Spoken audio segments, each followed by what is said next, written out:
What's up, y'all? This is your boy Jackson. Welcome back to the Drop That podcast where we talk MMA, pro wrestling, boxing, hip hop, film and television, the whole works. Let's get right into the shits on MMA talk.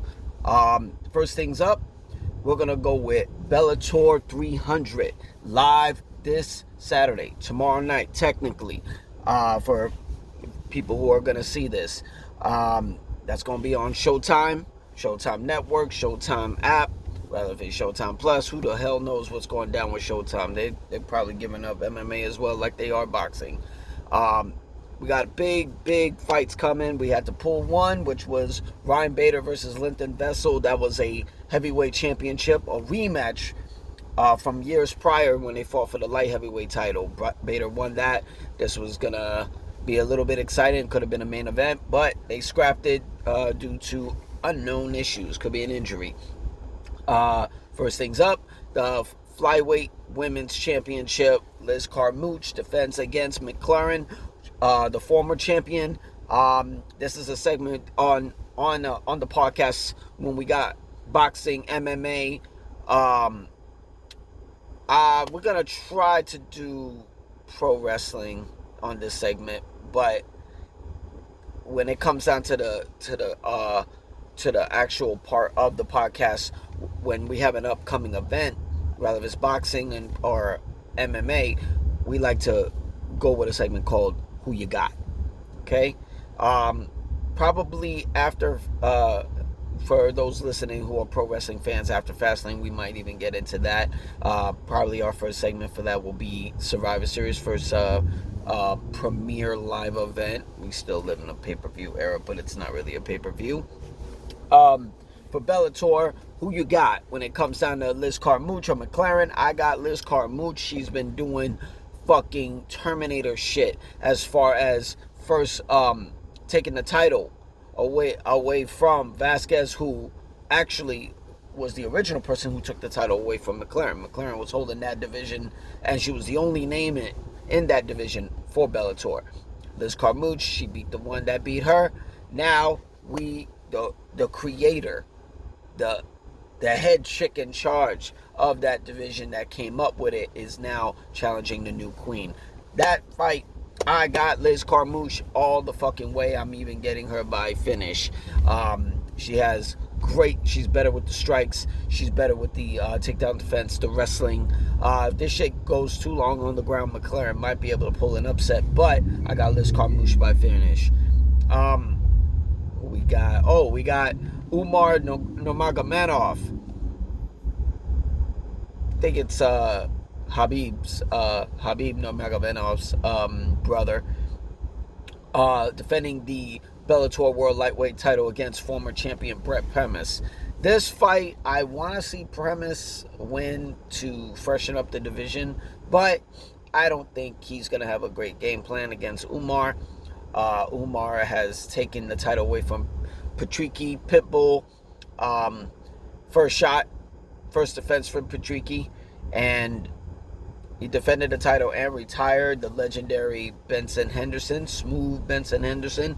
And originally with this, they're fighting also in the semifinals of the lightweight Grand Prix. Winner gets $1 million. This is the semifinals.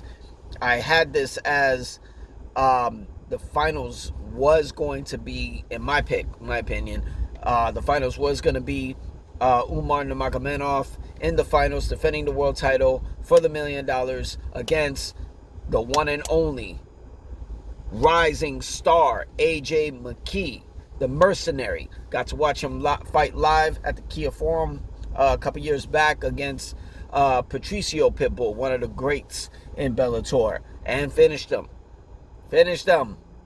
I thought it was going to be a knockout, but he ended up finishing by guillotine, won the featherweight championship.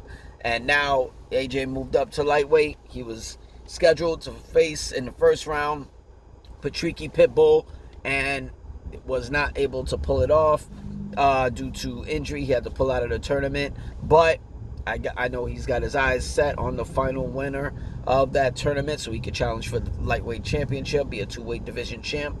But in this particular fight, I think Umar has the ground and pound. I think he has the wrestling transitions. I mean, unless Brett Primus tends to win the title via injury, like he beat Michael Chandler years back, maybe. They did the rematch and Michael Chandler beat him fair and square with no troubles. It was a dominant decision. So I got Umar Nurmagomedov on this one. That is supposed to be their main event. I personally consider this my main event. This is the people's main event. It is Chris Cyborg versus Cat Zingano for the featherweight crown in the women's division. And to me, this is more intriguing. There's been beef on Twitter, known as X, with Zingano, with Cyborg, going at it, bam, bam. Zingano, if you don't know her, you better do your fucking research. Do your Googles. She is Googleable, okay? When it comes down to Cat Zingano, right? She's former UFC star. She was she was slated against Ronda Rousey for the bantamweight title, and she lost by submission due to a weird transition, and her arm got caught in between the legs of Ronda Rousey, and it was kind of like extended in the wrong way, and she had no choice. Either break your arm, pull it in the wrong place, dislocate it, whoever. It doesn't matter. But when you do your Googles, there are 2 women in the last 9 years to defeat the legendary retired Amanda Nunes, Lioness Amanda Nunes. That is Juliana Pena by submission, and then the one to do it before that, none other than Alpha Cat Zingano. Cat Zingano beat her by ground and pound, elbows, blood eater. It was amazing. That's what got her the title shot against Ronda Rousey, you know. And when she beat Amanda Nunes, she ran right to Dana White, who was sitting cage side, and said, "Do you see me now?" Ooh. Zingano got that spice, okay? And Chris Cyborg, she challenged. It was a super fight between her and Amanda Nunes, and she got knocked out. Now, regardless of Cyborg getting knocked out by Amanda Nunes, do not take away from what Chris Cyborg has accomplished, okay? Chris Cyborg is one of the GOATs in women's MMA, without question. She's even doing boxing on her spare time, okay? While she was negotiating renegotiating a contract with Bellator, she was boxing, you know. And hey, some people can transition, some people can, or even go back to it. She was doing it while she's renegotiating. She still held on to the title. And let's not shy away from her accomplishments, okay?